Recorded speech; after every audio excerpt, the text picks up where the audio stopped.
வணக்கம் தலைமைகளே. Some call it the mother of all deals.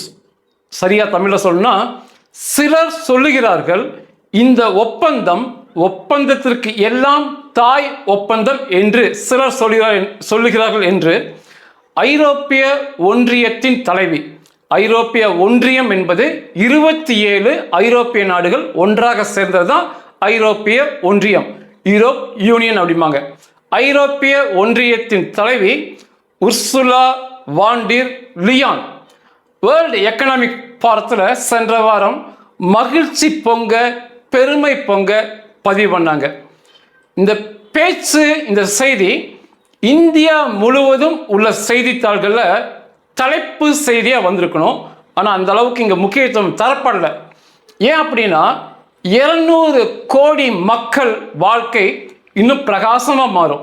200 கோடி மக்கள் என்பது இந்தியாவில் உள்ள 140 கோடி மக்கள், ஐரோப்பிய ஒன்றியத்தில் உள்ள மீத மக்கள், இதுதான் 200 கோடி மக்கள் அப்படிம்பாங்க. 200 கோடி மக்களின் வாழ்க்கை சுபீட்சமாக மாறும். அதனால தான் ஐரோப்பிய ஒன்றியத்தின் தலைவி அவ்வளோ சந்தோஷமாக பேசியிருந்தாங்க. நிச்சயமாக மத்திய அரசை நான் பாராட்டுறேன். இந்த பெரிய முயற்சிகள், வர்த்தகத்தில் இந்தியாவை மேலே கொண்டு போக பெரிய பெரிய முயற்சிகள் எடுக்கிறாங்க, வெற்றியும் பெறாங்க.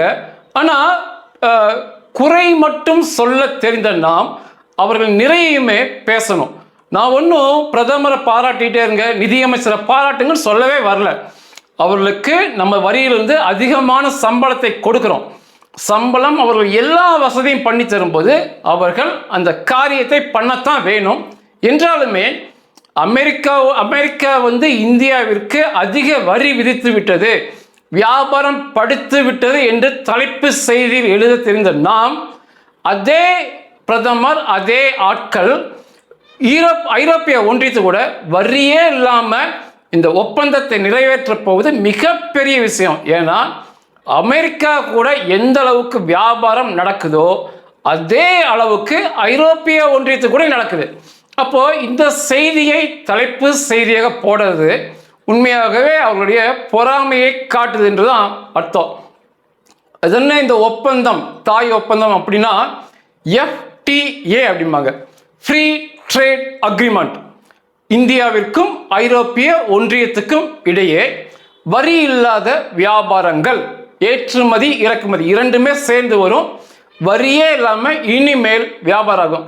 அதுனா வரியே இல்லாமல் அப்படின்னா, இந்தியாவில் ஒரு பொருள் உற்பத்தி ஆகுது, 10 லட்ச ரூபா மதிப்பு சொல்றாரு, அது விற்கிறவர் இந்தியாக்காரர் 10 லட்ச ரூபா சொல்றாரு. அந்த ஐரோப்பியாவில் உள்ள மக்கள் அதே அசல் விலைக்கு, இந்தியர் சொல்லும் விலைக்கு வாங்கிக்கலாம். அந்த அரசு எந்த வரியும் விதிக்காது. அதே போல ஐரோப்பிய ஒன்றியத்திலிருந்து ஒரு பொருள் வருது, அதே விலைக்கு நம்ம வாங்கிக்கலாம். இந்திய அரசு அதன் மேல் எந்த வரியும் விதிக்காது. கிட்டத்தட்ட 20 வருஷமாக இந்த ஒப்பந்தம், இப்படி ஒரு ஒப்பந்தம் வர வேண்டும் என்று பெரும் பாடுபட்டு கொண்டிருந்தோம். நிச்சயமாக இது ஏற்றுமதி என்ன சொன்னே, ஏதோ தனியாக அதுக்குன்னு ஒரு பொருள் ஏற்றுமதி அப்படியே இல்லை. உள்நாட்டு உற்பத்தி பெருகும். பார்க்குற நீங்கள் உங்கள்கிட்ட ஒரு தலை சிறந்த பொருளை வரியே இல்லை அப்படிங்கிறதுனால நீங்கள் ஐரோப்பாவுக்கு ஏற்றுமதி பண்ணலாம். ஏன்னா ஏற்றுமதிக்கான வாய்ப்பு அதிகம். 20 வருஷமாக போராடணும். இதுக்கு முக்கிய காரணம் ஐரோப்பிய ஒன்றியத்தில் தான் பிரச்சனை பண்ணாங்க. ஐரோப்பாவில் தயாரிக்கப்படும் பால் மற்றும் விவசாய பொருட்களுக்கு இப்பொழுது வரைக்கும் இந்தியா கடும் கட்டுப்பாடு விதிக்குது. இந்த பால் பொருளை நம்ம அனுமதிக்கிறதே இல்லை. ஏன்னா பல லட்சம் பால் வியாபாரிகள், அதாவது விவசாயிகள் வாழ்க்கை கஷ்டத்துக்கு போகும். அப்படிங்கிறனால இந்த பால் பண்ணை விவசாய பொருளை நம்ம அனுமதிக்கவே இல்லை. அது ஐரோப்பியாவுக்கு ஒரு கோபம். ஐரோப்பிய கார்களுக்கு 100% வரியை இந்தியா விதித்து வந்தது. இது ஒரு மிகப்பெரிய பிரச்சனையாக பார்க்கப்பட்டது. இதுலேயே உங்களுக்கு புரியும் 100% வரியை பற்றி சொல்லும்போது. ஐரோப்பாவில் தலை சிறந்த கார்கள் உற்பத்தி ஆகின்றன. உலகத்திலேயே ஒரு அருமையான கார் தயாரிப்பாளர்கள் என்றால் ஜெர்மனி தான். அது ஐரோப்பியாவில் தான் இருக்கு. உலகத்திலேயே விலை அதிகமான ரொம்ப சொகுசான கார்னா இத்தாலியில் தான் தயாரிப்பாங்க. இத்தாலியுடைய பெயர் டிசைனர் கண்ட்ரி அப்படிம்பாங்க. இத்தாலியில் எது செஞ்சாலுமே விலை பல மடங்கு இருக்கும், ஆனால் அந்த அளவுக்கு தரத்தில் இருக்கும்.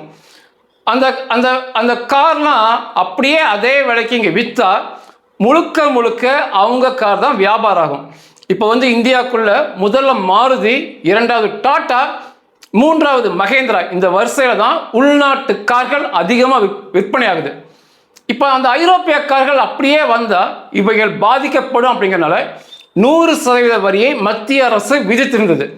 ஐரோப்பாவில் வந்து கார் செய்கிறாங்க, ஜெர்மனியில் ஒரு கார் செய்கிறாங்க, 10 லட்ச ரூபா அந்த கார்னா இங்கே விற்கும் போது, இந்தியாவுக்குள்ளே கொண்டு வரும்போது அதுக்கு அதே மதிப்புக்கு 10 லட்ச ரூபா வரியே விதிக்கப்படும். அதுதான் 100% வரிங்கிறது. அப்போ 20 லட்ச ரூபா ஆயிடுது, அந்த கார் இங்கே விற்காது. இதுதான் இத்தனை நாள் பண்ணிட்டு வந்தாங்க.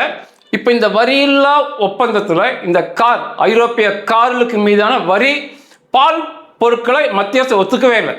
என்னதான் நம்ம வந்து ஃப்ரீ ட்ரேட்னாலும் பால் பண்ணை விவசாய பொருட்களை நாங்கள் பாதுகாப்புன்னு சொல்லிக்கிறாங்க, மற்றபடி கார்களை பற்றி பேசிக்கொண்டிருக்காங்க. எந்த அளவுக்கு இவை வந்து ரொம்ப முக்கியத்துவம் வாய்ந்தது அப்படின்னா, நம்ம அமெரிக்கா வந்து வரி விதிச்சோன்னே ரொம்ப வந்து இங்கே வந்து குறை சொல்லி எழுதணும், பேசணும். ஒத்துக்கலாம் அமெரிக்கா வரி விதிச்சாங்கன்னு சொல்லி. சென்ற வருஷம் அமெரிக்கா இந்தியா இடையேயான ஏற்றுமதி இறக்குமதி, பைலேட்ரல்மாங்க, இரண்டும் சேர்த்து 140 பில்லியன் அமெரிக்க டாலருக்கு வியாபாரம் ஆச்சு. ஏற்றுமதி இறக்குமதி 1 பில்லியன் அமெரிக்க டாலர் என்பது 10,000 கோடி ரூபாய். நீங்கள் மனசில் வச்சுக்கோங்க. அதாவது 9,100 கோடி ரூபாய் இன்னைக்கு வரும். 10,000 கோடி ரூபாய்னு வச்சுக்கிட்டிங்கன்னா உங்களுக்கு மனசில் வைக்க ஈஸியாக இருக்கும். 1 பில்லியன் டாலர் 10,000 கோடி இந்திய ரூபாய். அமெரிக்காவுக்கு இந்தியாவுக்கு இடையே ஏற்றுமதி இறக்குமதி 140 பில்லியன் டாலர். அதே சமயத்தில் இந்தியாவுக்கும் ஐரோப்பிய ஒன்றியத்துக்கு ஏற்றுமதி இறக்குமதி 136.5 டாலர், 5 பில்லியன் டாலர். அதே அளவு இரண்டு பக்கமே சரிசமமாக வியாபாரம் ஆயிருக்கு. இப்போ சென்ற வருடம் வந்து இந்தியாவிலிருந்து அமெரிக்காவுக்கு, நம்ம அமெரிக்காவுக்கு அதிகமாக ஏற்றுமதி பண்ணுவோம், 81 பில்லியன் டாலருக்கு பண்ணோம். அதே சமயத்தில் இந்தியாவிலிருந்து ஐரோப்பிய ஒன்றியத்துக்கு 77 பில்லியன் டாலருக்கு ஏற்றுமதி பண்ணோம். அப்போது அமெரிக்காவுக்கு கொஞ்சமும் சளைத்த நாடுகள் அல்ல ஐரோப்பிய ஒன்றியம் என்பது. இது என்னன்னா, அநேக நாடுகள் சேர்ந்து ஒரு ஒன்றியமாக உருவாக்கி ஐரோப்பிய ஒன்றியம் என்று இருக்காங்க, அமெரிக்கா தனி நாடு என்ற பெயர் இருக்காங்க. ஆனால் வியாபார அளவு இருவருமே ஒன்றுக்கொன்று சலித்தவர்கள் அல்ல. இன்னும் சொல்லப்போனால் இன்னைக்கு வந்து ஐரோப்பியாவின் ஈரோ கரன்சி தான் ரொம்ப மதிப்பாக இருக்கு. ஒரு அமெரிக்கா டாலர் இன்னைக்கு வந்து இந்திய ரூபாயில் 91 ரூபா.91 ஒரு அமெரிக்க டாலர்னா இந்திய ரூபாய் வந்து 91 ரூபா.91 தரணும். அதே சமயத்தில் ஈரோ கரன்சிக்கு, ஈரோ அப்படிம்பாங்க, ஐரோப்பிய ஒன்றிய கரன்சிக்கு 107 ரூபா.96 தரணும். அந்த அளவுக்கு மதிப்புமிக்க கரன்சியா யூரோப்பிய யூனியன் வச்சிருக்காங்க. நீங்கள் வந்து வியாபாரம் பண்ணுறவங்ககிட்ட கேட்டிங்க அப்படின்னா, ஐரோப்பிய ஒன்றியத்துக்கிட்ட, ஐரோப்பிய ஒன்றியம் மற்றும் அமெரிக்காவில் பேமெண்ட் யார் நல்லா பண்ணுவா, அதாவது சொன்ன சொல் தவறாமல் பணத்தை செட்டில் பண்ணுறது யாருன்னா ஐரோப்பிய ஒன்றியம் தான். அதில் மாற்று கருத்தே கிடையாது. அதே போல் அதிகமாக தரத்தை எதிர்பார்ப்பாங்க, ரொம்ப குவாலிட்டியும் பார்ப்பாங்க ஐரோப்பிய ஒன்றியத்தில். நீங்கள் வந்து ஒரு ஐரோப்பிய நாடுகளுக்கு வியாபாரம் பண்ணி பழகிட்டீங்க அப்படின்னா, எடுத்துக்காட்டுக்கு ஜெர்மனிக்கு வந்து நீங்கள் ஏற்றுமதி பண்ணுறீங்க, ஜெர்மனி அதை வந்து ஏற்றுக்கிட்டு உங்கள்கிட்ட வாங்க ஆரம்பிச்சிட்டாங்கன்னா நீங்கள் உலகம் முழுவதும் ஏற்றுமதி பண்ணலாம். ஏன்னா ஜெர்மனியே வாங்கிட்டாங்க, ஏன்னா அந்த அளவுக்கு தரம் பார்ப்பாங்க. அப்போ இந்த ஐரோப்பிய ஒன்றியத்துக்குள்ள வியாபாரம் மிக பயனுள்ளதாக இந்தியாவுக்கு அமையும். 200 கோடி மக்கள் பயன்பெறுவார்கள் இரு தரப்பிலுமே. ஏற்கனவே நமது அரசாங்கம் வந்து சில நாடுகளில் கொஞ்ச நாளைக்கு முன்னால் நான் பார்த்தேன், இஸ்ரேல், இப்போ ஆஸ்திரேலியா, இங்கிலாந்து, மொரீஷியஸ், யுனைடெட் அரபு எமிரேட், ஓமன் போன்ற நாடுகள்கிட்ட இதே போல வரியில்லா வியாபாரத்தை அந்த ஒப்பந்தம் போட்டுக்கிட்டே வரிசையாக போட்டுக்கிட்டு இருக்காங்க. இந்த ஐரோப்பிய ஒன்றியத்தில் 27 நாடுகள் இருக்கு. இந்த 27 நாடுகளும் பேர் சொல்ல வேணாம். முதல் 10 இராணுவ வலிமை உள்ள நாடுகள் சொல்கிறேன். அதுக்கப்புறம் மிச்சம் 17 நாடு அதை விட சின்ன நாடுகள் சொல்லலாம். முதல் 10 இராணுவ வலிமை உள்ள நாடுகள் France, Germany, Italy, Spain, Poland, Sweden, Greece, Netherlands, Portugal, Denmark. இந்த முதல் 10 நாடுகள் தான் அதிக இராணுவ வலிமை உள்ள நாடுகள். அதே சமயத்தில் மக்களின் வாழ்வை மேம்படுத்தக்கூடிய நாடுகள் சொல்லி ஐரோப்பிய ஒன்றியத்தை சொல்லலாம். உக்ரைனையும் இங்கிலாந்தையும் ஐரோப்பிய ஒன்றியத்தில் சேர்க்கவே கூடாது. இந்த ஐரோப்பிய ஒன்றியம் ஒன்று உருவாக வேண்டும் என்று பெரும் பாடுபட்ட நாடு இங்கிலாந்து. அவங்க தான் முதல்ல எடுத்து சென்றாங்க. 1958 இந்த ஐரோப்பிய ஒன்றியம் சேர ஆரம்பிச்சாங்க. இங்கிலாந்து சமீபத்தில் பெரிய முயற்சி எடுத்தாங்க. அன்னைக்கு நிலைமைக்கு இங்கிலாந்தோட கரன்சி பவுண்ட் அப்படிம்பாங்க.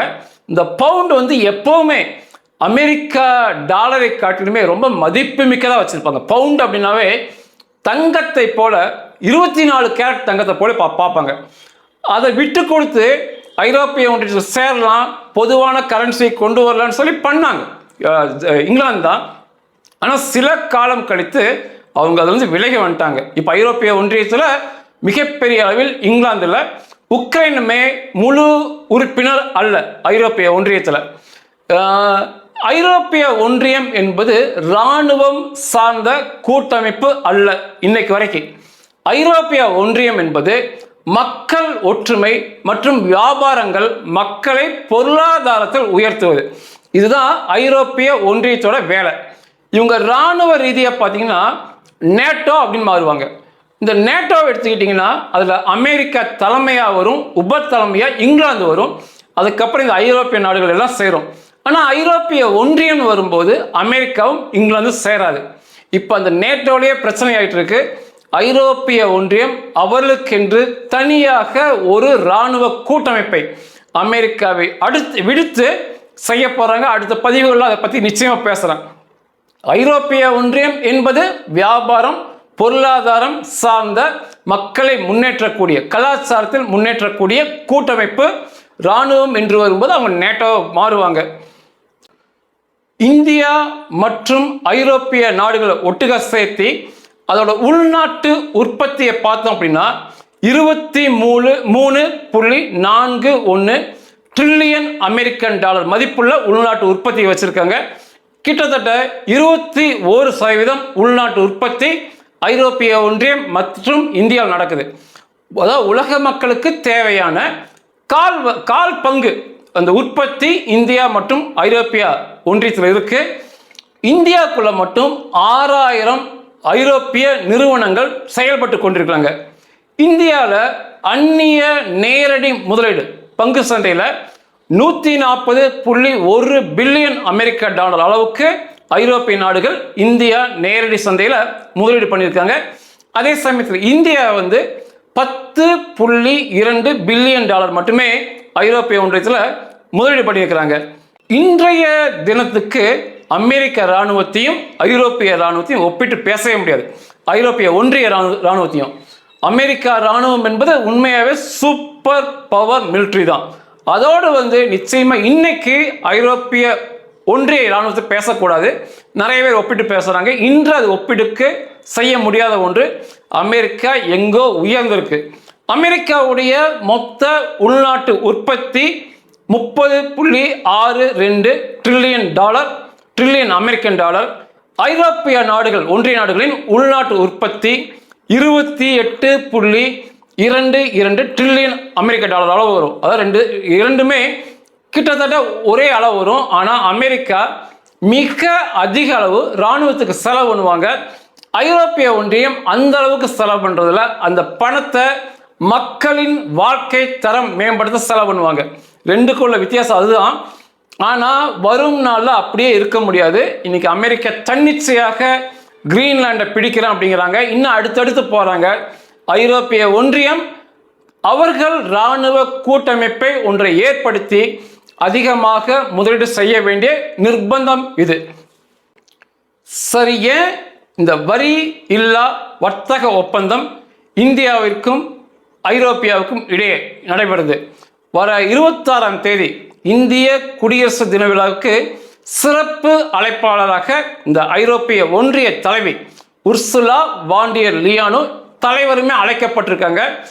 அந்த குடியரசு தினம் அந்த விழா முடிஞ்ச பிறகு இந்த ஒப்பந்தம் இறுதி ஆகி கையெழுத்தாகும் சொல்லி எதிர்பார்க்கப்படுகிறது. மிகப்பெரிய வரலாற்றில் பொறிக்க வேண்டிய பொன்னாள். சரி, ஏன் இப்போ பண்ணுறாங்க அப்படின்னா, 20 வருஷம் பண்ணாமல் ஏன் இப்போ பண்ணுறாங்க அப்படின்னா, காலத்தின் கட்டாயம் சொல்லலாம், அல்லது எதிரிக்கு எதிரி நண்பன் சொல்லலாம். இதுதான் மிக முக்கியமான காரணம். இத்தனை நாளாக பிரச்சனைகளாகவே இருந்துருச்சு. ஐரோப்பிய யூனியன் சொன்னது இந்த கார்களுக்கு இந்தியா விதித்த 100% வரி, பால் பொருளை விற்க விடாமல் இருந்தது. இதெல்லாம் பேசிக்கிட்டே இருந்தாங்க 20 வருஷமா. இப்போ ஏன் இறுதியாச்சுன்னா, இந்தியாவுக்கு என்ன பிரச்சனைனா, அமெரிக்கா விதித்த வரியை குறைக்காமல் இன்றும் இருப்பது, அடாவடித்தனத்தை தொடர்வது. அமெரிக்கா 25%, அதுக்கப்புறம் 50% அப்படின்னு வரி விதிச்சாங்க. ரஷ்யாட்ட என்ன வாங்கினா பிரச்சனை அப்படின்னாங்க. இன்றைக்கு நிலைமைக்கு 15% ரஷ்யாவிடம் வாங்கிய கச்சா எண்ணெய் பொருளுடைய அளவை குறைச்சிருக்கிறாங்க இந்தியா, 15%. அப்போது அதுக்கு பிரதிபலனாக அமெரிக்கா அவர்கள் விதித்த வரியில் 50% அதை ஒரு 40% குறைச்சிருக்கலாம். இந்தியா குறைச்சிருக்கிறாங்க, நாங்களும் வரியை குறைச்சோம் அப்படின்னு சொல்லியிருக்கலாம். ஆனால் மாற்றாக இன்னும் நாங்கள் வரியை அதிகப்படுத்துவோம், 0 500% வரை எங்களால் வரி விதிக்க முடியும் என்று சொல்லி அடாவடித்தனமாக பேசிகிட்டு இருக்காங்க. அப்போது அந்த இடத்துக்கு அதே அளவு வாங்கக்கூடிய ஒரு வலிமையான நாடு இந்தியாவிற்கு தேவை. அதனால தான் ஐரோப்பிய ஒன்றியத்தை இப்போ உடனடியாக கையெழுத்திடுவது. இதுலையுமே கொஞ்சம் இறங்கி வருவாங்கன்னு நினைக்கிறேன். இந்த கார் விற்பனையில் ஐரோப்பிய கார்களுக்கான வரியை நிச்சயமாக தளர்வு பண்ணுவாங்க. விவசாய பொருட்களை மட்டும் விட்டு கொடுக்க மாட்டேன்னு சொல்கிறாங்க. ஆனால் 2 பக்கமே தான், ஏற்றுமதி இறக்குமதி ரெண்டுமே பரஸ்பரம் நலன் சார்ந்தது. 2 பக்கமே பேசுவாங்க. ஐரோப்பியாவுக்கு என்ன பிரச்சனை அப்படின்னா, அமெரிக்கா தொடர்ச்சியாக மிக கேவலமாக இந்த ஐரோப்பிய நாட்டு தலைவர்களை பேசுவது. ட்ரம்ப் பேசும்போது எல்லோரையுமே நோயாளி, வயசாயிடுச்சு, அடுத்த முறை பதவியிலேயே இருக்க மாட்டான், விரைவில் வீட்டுக்கு போயிடுவான், இந்த மாதிரி தொடர்ச்சியாக பேசுவதை வழக்கமாக வச்சுருக்காங்க. இந்த ஐரோப்பிய ஒன்றியத்தில் இராணுவத்தில் முதல் வலிமை உள்ள நாடு பிரான்ஸ். இந்த பிரான்ஸ் அதிபர் மெக்ரானை பற்றி 2 தினம் முன்னால் டொனால்ட் ட்ரம்ப் பேசும்போது, மெக்ரான் நல்ல மனுஷன் தான், ஆனால் கொஞ்ச நாள்லாம் வீட்டுக்கு போயிடுவான், அவனை தூக்கிடுவாங்க அப்படிங்கிற மாதிரி கருத்தை பதிவு பண்ணார். மெக்ரான் அமெரிக்கா போகும்போது அவங்கள காரை நிப்பாட்டி நடக்க வச்சது. இதை போன்ற தொடர்ச்சியாக ஐரோப்பிய நாட்டு தலைவர்களை அவமானப்படுத்தி கொண்டே வருகிறார். ஐரோப்பிய நாடுகளுக்குமே ட்ரம்ப் இப்போ வரி விதிச்சிருக்காரு புதுமையாக. அப்புறம் அந்த நேட்டோவிலிருந்து நாங்கள் வெளியே போயிடுவோம்னு சொல்லி ட்ரம்ப் சொல்லுவது, கிரீன்லாண்டை போய் நான் பிடிப்பேன்னு சொல்வது, இப்படி தொடர்ச்சியாக ஐரோப்பாவை பகைத்து கொண்டே அல்லது அவமானப்படுத்தி கொண்டே இருப்பதால் இப்போ ஐரோப்பிய ஒன்றியம் என்ன நினைக்கிறாங்கன்னா, சினிமா அதிலிருந்து வெளியே வந்துடலாம், நேட்டோவுக்கு பதிலாக வேற ஒரு இராணுவ கூட்டமைப்பு உருவாக்கலாம், வியாபார ரீதியாக இன்னும் மேலே வரலாம். அப்போது இந்தியா ஒரு நல்ல தேர்வு. ஒரு வியாபார ரீதியாக மக்களை முன்னேற்றுவதற்கு இந்தியாவில் தரமான பொருட்கள் கிடைக்கும். திரும்ப சொல்கிறேன், இது பொருளாதார ரீதியான கூட்டமைப்பு. இராணுவ ரீதியாக நம்ம சேர்றோம் அதெல்லாம் இங்கே கிடையாது. மக்கள் 200 கோடி மக்கள் நல்லா இருக்குன்னு சொல்லி தான் இந்த ஒப்பந்தம் போடுறாங்க. இதனால தான் அவர்களுக்குள்ள இந்த மனக்கசப்புகள், ஐரோப்பிய ஒன்றியம் மற்றும் இந்தியாக்கிடையே இந்த மனக்கசப்புகளை எடுத்துக்கிட்டு 2 நாடுகளும் வரியில்லா வர்த்தக ஒப்பந்தத்தை இன்னும் ஒரு 3 நாட்களில் போட போகிறாங்க. 90% அல்லது 85% பொருட்கள் இந்தியாவிலிருந்து வரியே இல்லாமல் அங்கே வியாபாரம் ஆகும். அங்குள்ள பொருட்கள் 85% வரியே இல்லாமல் இங்கே வரும். நிச்சயமாக ஏற்றுமதி செய்ய வேண்டும் என்று காத்திருப்பவர்கள், வியாபாரத்தில் பெரிய அளவு காத்து கிடக்கிறவர்கள் இதை பயன்படுத்திக்கங்க. பக்கா பேமெண்ட், அதாவது பணத்தை செட்டில் பண்ணுறத ஐரோப்பியக்காரங்களை அடிச்சுக்கவே முடியாது. அதே போல் மிக தரம் ரொம்ப எதிர்பார்ப்பாங்க. நீங்கள் ஐரோப்பிய நாடுகளுக்கு வியாபாரம் பண்ணி பழகிட்டீங்கன்னா உலகத்தின் எந்த மூலைக்கு நீங்கள் வியாபாரம் பண்ணலாம். உங்கள் பொருளை கண்ணை மூடிட்டு வாங்குவாங்க. நீங்கள் சொல்லலாம், என்னுடைய பொருள் ஜெர்மனிக்கு போகுது, என் பொருள் இத்தாலிக்கு போகுது, என் பொருள் ஸ்பெயினுக்கு போகுது அப்படின்னா மற்ற நாடுகள் கண்ணை மூடிட்டு வாங்குவாங்க. ஏன்னா அவர்களுடைய சோதனை தரம் அப்படி. நிச்சயமாக இந்த ஒப்பந்தம் நிறைவேறி, யார் கண்ணும் படாமல் நிறைவேறி 200 கோடி மக்களின் வாழ்க்கை சுபிட்சமாக மாற வேண்டும். அதன் மூலமாக உலகம் முழுவதும் 700 கோடி மக்களின் வாழ்க்கையும் முன்னேற வேண்டும் என்பது என்னுடைய ஆசை. நன்றிகள்.